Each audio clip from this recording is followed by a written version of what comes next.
up here on Skydeck, and she has a 100% guaranteed meal.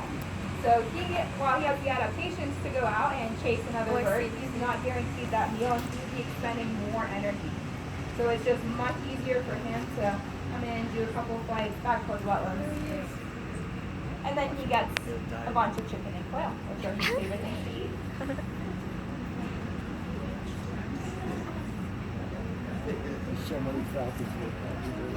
Sometimes what these birds will do, I mentioned it briefly with the vultures, is they'll ride warm currents of air. And that allows them to gain a lot of height without expending a lot of energy. You can see right now his wings are just open and he's barely flapping them. So that allows him to soar, look for I thought he was going to dive bomb me. without expending a lot of energy. And then they can go into one of those vertical dives with He those. must have a lot of energy. I can't even tell if I got him in the picture or not.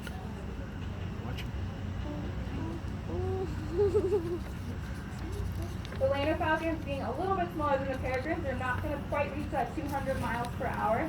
They're somewhere between 100 and 150, maybe even a little over 150. We've actually clocked Squire Here he coming comes. in, going around 9. Whoa! Just